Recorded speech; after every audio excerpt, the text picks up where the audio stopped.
अस्सलाम वालेकुम friends, welcome to Zeb biology and wildlife. आज के वीडियो ट्यूटोरियल में हम आर्डर जिम्नोफियाना के बारे में डिटेल से पढ़ेंगे। वीडियो लेक्चर से जाने से पहले आप लोगों से एक गुजारिश है कि लेक्चर को एंड तक ज़रूर देखें और आपके माइंड में जो भी क्वेश्चन है इस आर्डर के हवाले से कमेंट बॉक्स में वो ज़रूर छोड़ के जाइएगा। इंशाल्लाह मैं उसका रिस्पॉन्स ज़रूर दूंगा आप लोगों को। उसके बाद अगर आप पहली मरतबा यूट्यूब चैनल पे आए मेरे, तो आप लोग चैनल को ज़रूर सब्सक्राइब कर लीजिएगा और लाइक भी कीजिएगा। उसके बाद आर्डर जिम्नोफियाना क्लास एम्फीबियस से ताल्लुक़ रखते हैं। इससे पहले क्लास एम्फीबियन के दो और इम्पोर्टेंट आर्डर एनोरा और आर्डर कोडेटा को हमने डिटेल से पढ़ा था, जो प्रीवियस लेक्चर में हमने दिए थे।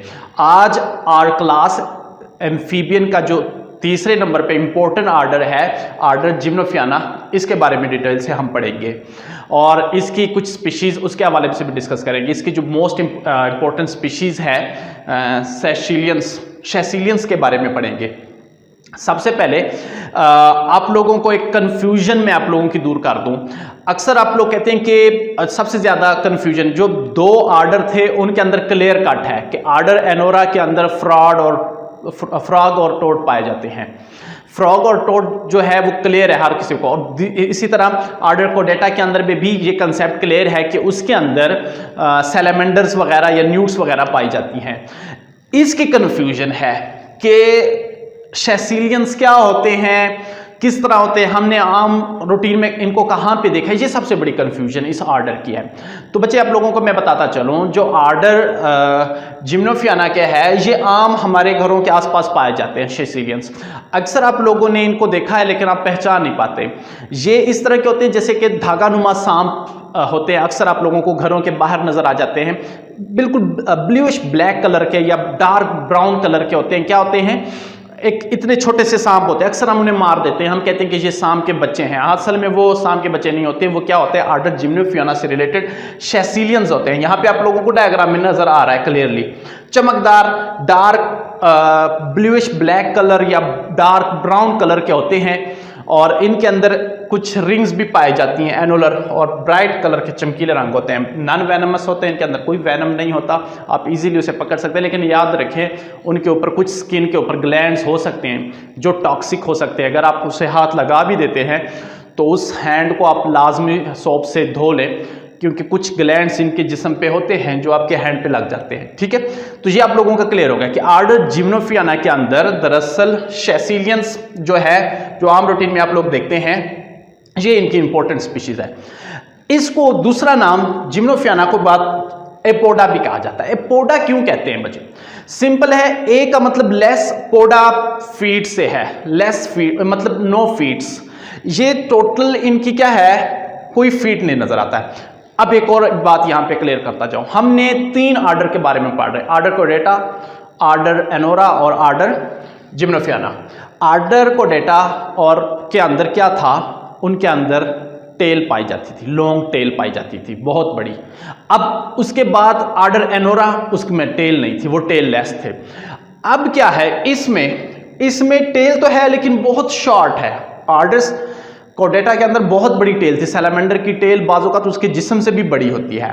ठीक है, जो मैंने आपको डायग्राम बनाया था, यहां पे टेल इनकी क्या होती है, शॉर्ट होती है। अब इसके अंदर क्या खूबी है जो उन दोनों में से डिफरेंट थी, इसके अंदर यह खूबी कि इनके अंदर लिम्स नहीं पाए जाते, लिम्बलेस। इसी वजह से इन्हें क्या कहते हैं, एपोडा कहते हैं, कि इनके अंदर फीट नहीं होते। सैलामेंडर के अंदर क्या थी, टेल पाई जाती थी, और फिर एनोरा के अंदर टेल लेस थे, लेकिन ये लिम्बलेस है, तो इसलिए इन्हें क्या कह जाते हैं, एपोडा कहते हैं। तो आइए चलते हैं नेक्स्ट, इनकी बहुत ही इंटरेस्टिंग कैरेक्टरिस्टिक उसके बारे में जानेंगे, इसके हैबिटेट के बारे में, और फिर उसके साथ साथ फर्टिलाइजेशन कैसे होती है, इनके टेंटिकल साइज और बहुत कुछ फीडिंग के हवाले से भी जानेंगे। तो सबसे पहले कैरेक्टरिस्टिक्स, हम अगर आर्डर जिम्नोफियाना की कैरेक्टरिस्टिक को देखें तो मेन इंपॉर्टेंट कैरेक्टरिस्टिक क्या है, elongate body with no limbs.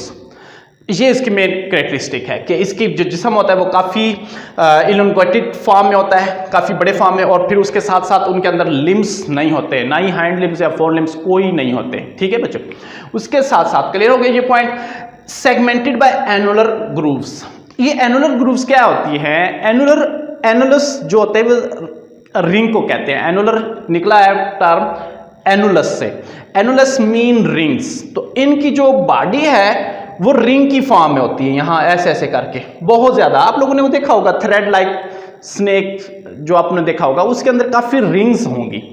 तो वो असल में बॉडी इनकी क्या है, थ्रू आउट दी बॉडी इनके अंदर क्या पाई जाती है, रिंग्स पाई जाती है। तो वो क्या कहती हैं, उस रिंग्स जो हैं वो इसको क्या करती हैं, सेगमेंटेड कर देती है, उसकी बॉडी को क्या कर देती हैं, सेगमेंटेड कर देती हैं। अब वो एनुलर ग्रूव जो होती है वो दरअसल मसल से बाहर की जानब होती है, मसल्स नीचे होती हैं और वो एनुलर ग्रूव्स क्या होती हैं, बाहर जाती हैं, तो एक सेगमेंटेड फॉर्म बनाती है। तो इनके अंदर क्या है, सेगमेंटेड बाय एनुलर ग्रूव्स के जरिए बनी होती हैं। उसके बाद स्पेशलाइज फॉर ब्रोइंग। ब्रोइंग क्या होती है, दरअसल ये टेरेस्ट्रियल इन्वायरमेंट में रहती हैं और ज़्यादातर ज़मीन के नीचे बिलों की शक्ल के अंदर रहते हैं, वहाँ बिल बनाते हैं और उनके अंदर ही नहाते हैं, छोटे छोटे गार बनाते हैं, वहाँ उनके नीचे रहते हैं। तो इसलिए ये क्या होते हैं, स्पेशलाइज फॉर होते हैं बर्ड ब्रोइंग के लिए, बिल बनाने के लिए, वहाँ उन बिल को खोद लेते हैं और फिर उनके अंदर ही स्टे करते हैं। उसके बाद tail is short and pointed. Tail क्यों शॉर्ट होती है, देखिए बच्चों यहाँ पे बिल्कुल छोटी सी एक टेल होगी और या फिर पॉइंटेड होगी, एंड पे क्या होगी, एंड वाली जो साइड है वो बिल्कुल पॉइंटेड है। तो टेल इसके अंदर क्या होती है, शॉर्ट होती है।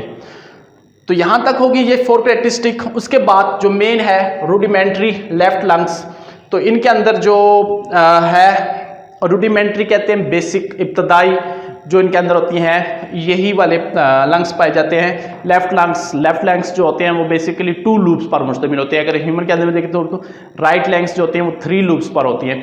तो इनके अंदर जो इब्तदा वाले जितने भी लंग्स होते हैं लेफ्ट, वो क्या होती हैं, लेफ्ट लंग्स इनके अंदर पाई जाती हैं, रूडिमेंट्री है। ठीक है बच्चे। उसके बाद skin is slimy bluish black. इनके अगर हम स्किन की तरफ देखें तो ये बिल्कुल क्या है, चमकीली सी है और क्या है, ब्लूइश ब्लैक है। बाजों का डार्क ब्राउन भी हो सकती है, क्या हो सकती है, डार्क ब्राउन। कुछ स्पीशीज की डार्क ब्राउन होती है, कुछ ब्लूइश ब्लैक होती हैं, वो भी पाई जाती हैं। और उसके अलावा इनके जो स्लिमी स्किन जो है उसके ऊपर कुछ ग्लैंड्स भी होते हैं, चमकीले ग्लैंड्स जो टॉक्सिक हो सकते हैं। जैसे कि मैंने आपको कहा कि जैसे भी आप लोगों को ये थ्रेड लाइक स्ट्रक्चर स्नेक की नजर आए तो आप इसे छुएं ना, छूने से, वैनम इनके अंदर नहीं है लेकिन छुए ना, अगर छू लेते हैं तो उसको सोप से जरूर दें, इनके अंदर कुछ ग्लैंड्स हो सकते हैं। उसके बाद अगर इनकी स्पीशीज की टोटल बात करें तो कितनी स्पीशीज हैं, 200 स्पीशीज इनकी टोटल पाई जाती हैं। कॉमन एग्जांपल क्या है, शेसिलियंस है। तो हैबिटेट के हवाले से बात कर लेते हैं। इनका जो हैबिटेट है वो, एक बात यहाँ पे देखें, इनका जो हैबिटेट है वो ट्रॉपिकल और सब ट्रॉपिकल रीजन्स में है। लेकिन किन किन कॉन्टिनेंट्स के ट्रॉपिकल और सब ट्रॉपिकल है, बेसिकली क्या है, ट्रॉपिकल और सब ट्रॉपिकल इनके रीजन होते हैं। किसके, अमेरिका के। अमेरिका के भी कौन से, साउथ और सेंट्रल अमेरिका के ट्रॉपिकल और सब ट्रॉपिकल्स में। इसी तरह south and south east Asia के अंदर, एशिया में क्या है, साउथ और साउथ ईस्ट एशिया में। और इसी तरह अफ्रीका का जो सब सहारन अफ्रीका है उनके भी ट्रॉपिकल्स एरिया के अंदर ये कॉमनली पाए जाते हैं बहुत ज़्यादा तादाद में। अगर हम ये देखें इनके इन्वायरमेंट वो टोटली क्या है, टेरेस्ट्रियल है। ज़्यादातर कुछ स्पीशीज़ हैं जो एक्वेटिक हैं, लेकिन वो भी ज़्यादातर उनकी इनिशियल लाइफ जो होती है वो एक्वेटिक होती है, लेकिन ज़्यादातर ये टेरेस्ट्रियल में पाए जाते हैं। लेकिन इनके लिए भी क्या है, नमी वाली जगहों में ज़्यादा रहना वो पसंद करते हैं। जिस तरह की जितने भी शेसिलियंस हैं वो ऐसी जो मिट्टी जो थोड़ी सी नरम हो उनके अंदर ये बिल बना लेते हैं और वहाँ पे ज़्यादातर रहते हैं। हैबिटेट के हवाले से ये क्या कहते हैं, ज़्यादातर टेरेस्ट्रियल है। उसके बाद अगर हम इनके शेसिलियंस के अलावा इनके अगर हम साइज़ को हम देखें तो स्मॉलेस्ट जो साइज़ है वो 3 इंचज़ है और जो ज़्यादा मैक्सिमम है वो 5 फीट तक है। 5 फीट तक कौन सा है, तो सामने जो है वो लार्ज होते हैं, बहुत बड़े होते हैं। ज़्यादातर अगर हम इनके देखें तो साउथ और सेंट्रल अमेरिका के अंदर इनकी स्पीशीज़ 5 फीट वाली पाई जाती हैं, लार्ज होते हैं, काफ़ी बड़े होते हैं। बाकी जितने भी होते हैं वो क्या होते हैं, स्मॉल होते हैं। इन्हीं अगर हम साइज़ के बिना पे देखें, इनकी फीडिंग देखें तो जो लार्ज वाले होते हैं वो ज़्यादातर बहुत बड़े होते हैं, वो अर्थवर्म को भी प्रे करते हैं। इवन कुछ स्मॉल जितनी भी इस ऑर्डर से है जिम्नोफ्राना से रिलेटेड जितने भी बाकी जो छोटे सिसिलियंस हैं उनको भी खाते हैं। जो इनके अंदर जो छोटे हैं, छोटे साइज वाले, उनकी ज़्यादातर फीडिंग क्या है, इंसेक्ट्स है या फिर दूसरे इनवर्टिब्रेट्स हैं, उनकी ज़्यादातर वो फीड है उनके अंदर। तो उसके बाद अगर हम देखें इसके अंदर टेंटिकल, ये टेंटिकल इनके अंदर बहुत बड़ी इंपॉर्टेंट एक कैरेक्टरिस्टिक है।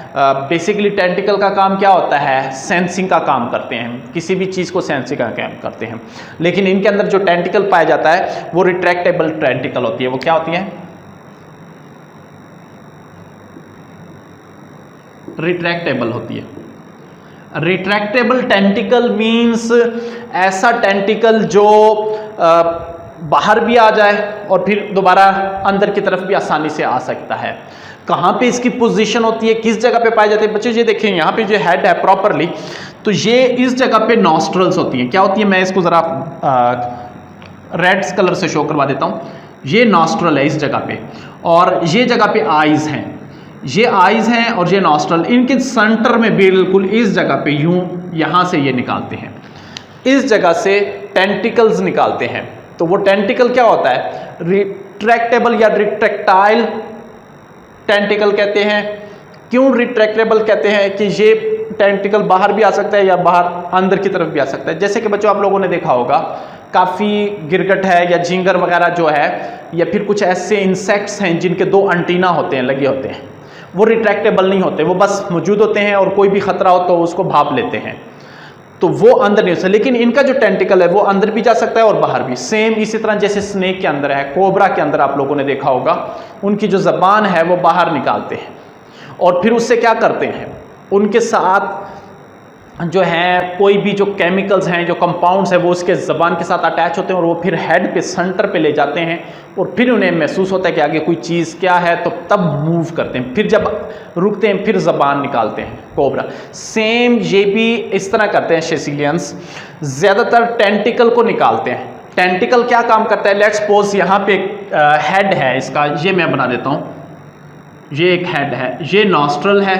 और ये क्या है, आइज़ है, और इस जगह पे वो टेंटिकल को बाहर निकालेंगे। टेंटिकल को जैसे बाहर निकालेंगे, यहाँ से केमिकल्स जो भी इन्वायरमेंट्स हैं उसको कैच करते हैं। क्या किया, उनको कैच किया, तो कैच करने के बाद ये लेट्स सपोज ये केमिकल है, उसको कैच करते हैं। जैसे ही कैच किया, ये इसको वापस अंदर की तरफ ले आएंगे, यानी अंदर लाने के बाद इसको अटैच करेंगे हेड की तरफ, इस जगह पे इसके साथ अटैच करेंगे। उससे उसको पता चलेगा कि बाहर केमिकल कौन से हैं और फिर सेंसेशन होती है और फिर तभी मूव फॉरवर्ड करते हैं, कोई ख़तरा है या नहीं है किसी भी लिहाज से, तो इन्हें आसानी से पता चलता है। ऐसा क्यों होता है, इनकी दरअसल जो आइज़ है वो फंक्शनल नहीं होती। क्यों फंक्शनल नहीं होती, दरअसल इनके अंदर जो एनुलस रिंग्स हैं थ्रू आउट दी बॉडी पाई जाती हैं और फिर उन्हीं एनुलस रिंग्स आगे जाकर इनकी झिल्ली जो होती है वो आंख के ऊपर भी कवरिंग दे देती है। तो इनको हम किसी हद तक ब्लाइंड भी कह सकते हैं, ये देख नहीं सकते। तो ज़्यादातर सेंसेशन या विजन का जो प्रोसेस होता है वो दरअसल टेंटिकल से ज़्यादा किया जाता है, टेंटिकल की मदद से पता लगाया जा सकता है। और फिर बहुत सारे भी मेथड हैं, लेकिन जो मोस्ट इंपॉर्टेंट मेथड है वो टेंटिकल के ज़रिए किया जाता है, उसी के ज़रिए इसे हो जाता है।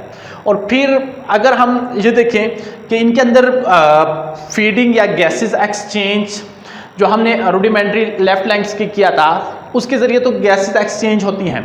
साथ साथ क्या होता है, बहुत ज़्यादा ऐसे होते हैं कि जो इनकी एक स्पीशीज़ है लंगलेस है, उनके अंदर लंग्स नहीं पाए जाते, तो वो माउथ के ज़रिए या फिर जो जिस्म है बाकी पोर्शन, उनसे भी गैसेस एक्सचेंज कर लेते हैं।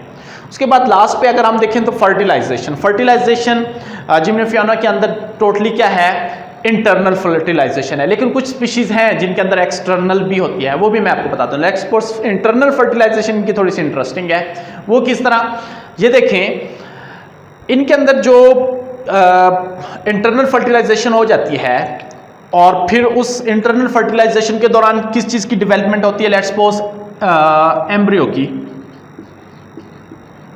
एम्ब्रियो जो रहता है वो किसके अंदर रहता है, ओविडक्ट के अंदर रहता है। लेट्स सपोज मैं कहता हूं कि एक छोटा सा एम्ब्रियो होता है, वो ओविडक्ट के अंदर रहता है। किस तरह, लेट्स सपोज ये देखें ज़रा, ये एम्ब्रियो है।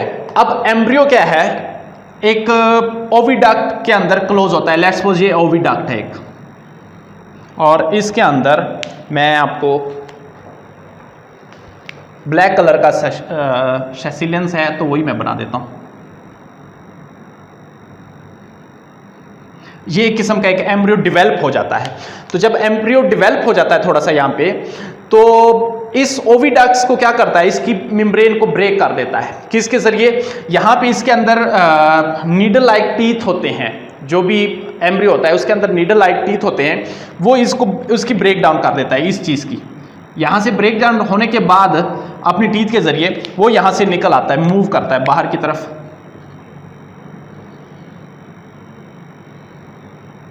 यहाँ बाहर आ जाता है और फिर कहा जाता है कि ये जो टीथ होते हैं जो ओविडक्ट की मेम्ब्रेन को काटने के लिए इस्तेमाल होते हैं, वो कुछ दिनों बाद शेड ऑफ हो जाते हैं और उसके बदले कुछ न्यू टीथ आते हैं।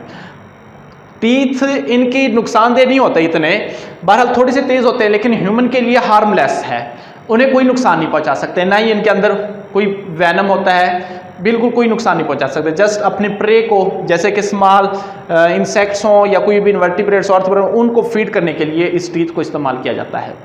तो इस तरह जो सेसिलियंस निकलते हैं वो बिल्कुल टोटली अपने पेरेंट्स की तरह होते हैं, यानी जो भी इनिशियल स्टेज के अंदर जैसे भी बर्थ ये होती है, इसकी बर्थ वो बिल्कुल सेम टू सेम होती है। लेकिन हमने अगर दूसरों में देखा, जैसे एम्फीबियन में, वो सेम टू सेम नहीं होते अपने पेरेंट्स में, उनके अंदर टेल भी होती है, लिम्स लेस होती हैं, बाद में उनके अंदर मेटामॉर्फोसिस होती हैं, चेंजिंग होती हैं और फिर जाके वो अपने अडल्ट जैसे लगने लगते हैं। लेकिन सेसिलियन में ऐसा नहीं है, जैसे ही इनकी बर्थ होती है तो सेम क्या होते हैं, अपने पेरेंट्स की तरह दिखते हैं।